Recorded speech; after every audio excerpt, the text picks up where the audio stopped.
നമസ്കാരം. കോടതിയിൽ കിടന്ന് കരഞ്ഞിട്ട് പോലും ജയിലിൽ തന്നെ എത്തി. പക്ഷേ അപ്പോഴും ശിക്ഷയൊക്കെ കുറഞ്ഞു കിട്ടിയതിൽ സുനിയെപ്പോലുള്ളവർക്ക് സന്തോഷമാണ്.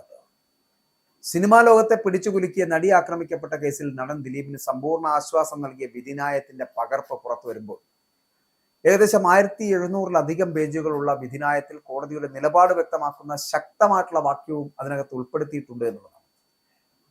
എന്തൊക്കെ വിമർശനങ്ങൾ ഉണ്ടായാലും നിയമപ്രകാരമുള്ള കാര്യങ്ങളാണ് മുന്നോട്ട് കൊണ്ടുപോകേണ്ടത് എന്നും ഇവിടെ നടപ്പാക്കപ്പെടുന്നത് നിയമമാണ് എന്നും കോടതി വ്യക്തമാക്കി.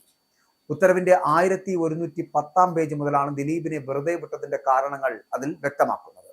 ഗൂഢാലോചന എന്ന് പറയപ്പെടുന്നത് തെളിയിക്കുവാൻ പ്രോസിക്യൂഷന് സാധിച്ചില്ല എന്ന് ഇവിടെ അടിവരയിട്ട് വ്യക്തമാക്കുന്നു. അതേസമയം കേസിൽ ദിലീപിനെ കുറ്റവിമുക്തനാക്കിയെങ്കിലും പൾസർ സുനി ഉൾപ്പെടെയുള്ള 6 പ്രതികൾക്ക് Ernakulam principal sessions judge honey M Varghese 20 വർഷം കഠിന തടവ് വിധിച്ചു.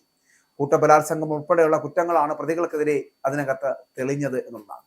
ദിലീപിനെ കേസിൽ ഉൾപ്പെടുത്തിയതിന് അടിസ്ഥാനമായ ഗൂഢാലോചന സിദ്ധാന്തം കോടതി പൂർണ്ണമായിട്ടും തള്ളിക്കളഞ്ഞതായിട്ട് ഉത്തരവിൽ വ്യക്തമാക്കുന്നു. ദിലീപിന്റെ പേരിൽ ചുമത്തിയിരുന്ന ഗൂഢാലോചന കുറ്റം നിലനിൽക്കില്ല എന്ന് വിചാരണ കോടതിയുടെ ഉത്തരവിൽ കൃത്യമായി പറയുകയും ചെയ്യുന്നു. 1-ാം പ്രതി പൾസർ സുനിയും 8-ാം പ്രതി ദിലീപും തമ്മിൽ ക്രിമിനൽ ഗൂഢാലോചന നടത്തിയെന്ന പ്രോസിക്യൂഷൻ വാദങ്ങളെ തള്ളിക്കളഞ്ഞാണ് കോടതിയുടെ നിർണായകമായിട്ടുള്ള വിധി എത്തിയത് എന്നതാണ്. അപ്പോൾ ഇതോടെ ദിലീപിനെ ഈ കുറ്റത്തിൽ നിന്ന് കുറ്റവിമുക്തൻ ആക്കിയിരിക്കുകയാണ്. 1711 പേജുള്ള വിധിന്യായത്തിലാണ് കോടതിയുടെ സുപ്രധാനമായിട്ടുള്ള കണ്ടെത്തലുകൾ ഉണ്ടായത് എന്നതാണ്. ദിലീപും പൾസർ സുനിയും തമ്മിലുള്ള ഗൂഢാലോചനയ്ക്ക് തെളിവായിട്ട് പ്രോസിക്യൂഷൻ പ്രധാനമായിട്ടും കോടതിയിൽ ഹാജരാക്കിയത് സുനി ജയിലിൽ വെച്ച് എഴുതിയ കത്തായിരുന്നു. എന്നാൽ ഈ കത്ത് അവിശ്വസനീയമാണ് എന്നത് കോടതിക്ക് മുന്നിൽ തെളിയിക്കുവാൻ പ്രോസിക്യൂഷൻ സാധിച്ചില്ല എന്നുള്ളതാണ്. കേസിന്റെ തുടക്കത്തിൽ പൾസർ സുനി കൊട്ടേഷൻ നൽകിയത് ഒരു സ്ത്രീയാണ് എന്ന് മൊഴി നൽകിയിരുന്നു. എന്നാൽ പിന്നീട് ഈ മൊഴി മാറ്റി പറയുകയും കൊട്ടേഷൻ നൽകിയത് നടൻ ദിലീപാണെന്ന് വാദിക്കുകയും ചെയ്തു. സുനി ആദ്യം പറഞ്ഞ സ്ത്രീയെക്കുറിച്ച്, അതായത് മാഡം എന്ന് പറയപ്പെടുന്ന ആളെക്കുറിച്ച് പോലീസ് കാര്യമായിട്ടുള്ള അന്വേഷണം നടത്തിയില്ല എന്നും കോടതിയുടെ ഉത്തരവിൽ വളരെ കൃത്യമായി പറയുകയും ചെയ്യുന്നു. അപ്പോൾ ഈ പശ്ചാത്തലങ്ങളെല്ലാം, കോടതിയുടെ ഉത്തരവിൽ പറയുന്ന കാര്യങ്ങളെല്ലാം പരിഗണിച്ചു തന്നെയാണ് ദിലീപും സുനിയും തമ്മിലുള്ള ഗൂഢാലോചന തെളിയിക്കുന്നതിൽ പ്രോസിക്യൂഷൻ പരാജയപ്പെട്ടതായി കോടതി കണ്ടെത്തിയതും ചൂണ്ടിക്കാണിക്കുന്നതും. കേസിന്റെ വാദത്തിനിടെ 8-ാം പ്രതിയായിരുന്ന ദിലീപ് വിവിധ ജഡ്ജിമാരെ സ്വാധീനിക്കാൻ ശ്രമിച്ചുവെന്ന് പ്രോസിക്യൂഷൻ ആരോപിച്ചിരുന്നതായിട്ട് വിധിന്യായത്തിൽ പരാമർശമുണ്ട്. എന്നാൽ ഇതൊരു അടിസ്ഥാനരഹിതമായ ആരോപണമാണ് എന്ന് ദിലീപിന്റെ അഭിഭാഷകൻ വളരെ ശക്തമായി വാദിച്ചു. അന്വേഷണ ഉദ്യോഗസ്ഥനും പ്രോസിക്യൂഷനും പക്ഷപാതപരമായി പെരുമാറിയെന്നും ജുഡീഷ്യറിയെയും ജഡ്ജിയെയും മോശമായി ചിത്രീകരിക്കുവാൻ ശ്രമം നടന്നുവെന്നും ദിലീപിന്റെ അഭിഭാഷകൻ ആരോപിക്കുകയും ചെയ്തു. എങ്കിലും ഈ ആരോപണങ്ങളിൽ കോടതി പ്രത്യേകമായിട്ട് ഇടപെടുന്നില്ല എന്നും വിധിന്യായത്തിൽ വ്യക്തമാക്കുകയും ചെയ്തു. ദിലീപ് പൾസർ സുനിക്ക് പണം നൽകി കൊട്ടേഷൻ നൽകിയെന്ന പ്രോസിക്യൂഷൻ വാദങ്ങൾ കോടതിക്ക് അംഗീകരിക്കാനുമായില്ല.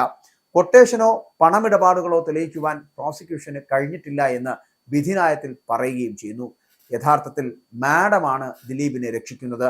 പൾസർ സുനി ആദ്യം പറഞ്ഞ മാഡത്തെ അല്ലെങ്കിൽ സ്ത്രീ കൊട്ടേഷനെ കണ്ടെത്താൻ കഴിഞ്ഞിരുന്നുവെങ്കിൽ വിധി ചിലപ്പോൾ മറ്റൊന്നാകുമായിരുന്നു എന്നുള്ളത് തിരിച്ചറിയുക.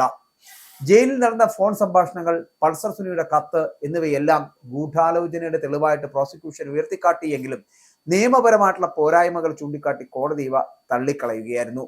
ബാലചന്ദ്രകുമാറിന്റെ വെളിപ്പെടുത്തലുകളെ തുടർന്ന് നടന്ന തുടരന്വേഷണ റിപ്പോർട്ടും കോടതി പൂർണ്ണമായിട്ടും തള്ളി. കോടതിയെ പ്രോസിക്യൂഷൻ സംശയനിഴലിൽ നിർത്തി എന്ന് വിധിന്യായത്തിൽ ഉൾപ്പെടെയുള്ള ഗുരുതര പരാമർശങ്ങളടക്കം അതിനകത്തുണ്ട്. അറസ്റ്റിന് ശേഷം വൈകിട്ട് 6 മണി വരെ ദിലീപ് മൊബൈൽ ഫോൺ ഉപയോഗിച്ചതായിട്ട് FSL റിപ്പോർട്ടിലൂടെ വെളിപ്പെടുകയും ചെയ്യുന്നു. അപ്പോൾ ഇവിടെ കസ്റ്റഡിയിലുള്ള ഒരാൾ എങ്ങനെയാണ് ഫോൺ ഉപയോഗിച്ചത് എന്ന കാര്യത്തിൽ കോടതി സംശയം രേഖപ്പെടുത്തുകയും ചെയ്തു.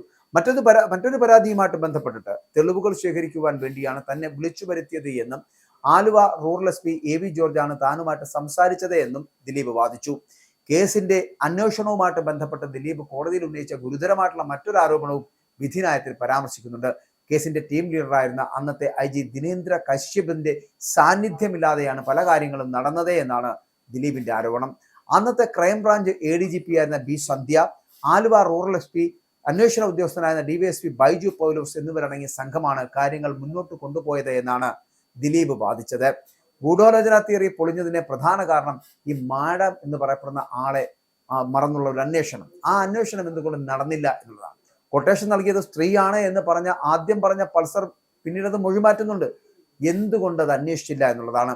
ജഡ്ജിമാരെ സ്വാധീനിച്ചു എന്നുള്ള ആരോപണം എന്തുകൊണ്ട് തെളിഞ്ഞില്ല എന്നുള്ളതാണ്. എങ്ങനെയാണ് ദിലീപ് കുറ്റവിമുക്തനായി എന്നുള്ളതാണ്. നടനെ മാഡമാണോ രക്ഷിച്ചത് എന്നുള്ളതാണ്. എന്തായാലും ആകാശം ഇടിഞ്ഞു വീണാലും നീതി നടക്കട്ടെ എന്ന് നമുക്ക് ആഗ്രഹിക്കാം. പക്ഷെ അതുകൊണ്ടാണ് ഇപ്പോഴും ദിലീപ് കുറ്റവിമുക്തനാക്കപ്പെട്ടിട്ടുണ്ടെങ്കിൽ അത് കോടതിയുടെ കൃത്യമായിട്ടുള്ള നിരീക്ഷണങ്ങളാണ് എന്ന് പറയാതിരിക്കാൻ കഴിയില്ല. തെളിവുകൾ കൃത്യമായിട്ട് നൽകിയിരുന്നുവെങ്കിൽ ചിലപ്പോൾ ദിലീപ് ഇപ്പോൾ കുറ്റക്കാരനായി അകത്തായിരുന്നേനെ. ഇസ്രായേലിന്റെ 5 സൈനിക താവളങ്ങളിൽ കനത്ത നാശനഷ്ടം. മോദി വെളിപ്പെടുത്തുന്ന ഇന്ത്യയുടെ വികസനത്തിന്റെ മയക്കുമരുന്ന് വിൽപ്പനയ്ക്കെതിരെ ശക്തമായ നടപടിയെടുത്ത് ഷാർജ പോലീസ്. അമേരിക്കയിലെ സാധാരണ മനുഷ്യരോട് കൂടിയാണ് കോൺഗ്രസിനുള്ളിൽ പങ്കുവയ്ക്കാൻ വി ഡി സതീശൻ ഓപ്പറേഷൻ സിന്ദൂറിൽ ഉപയോഗിച്ച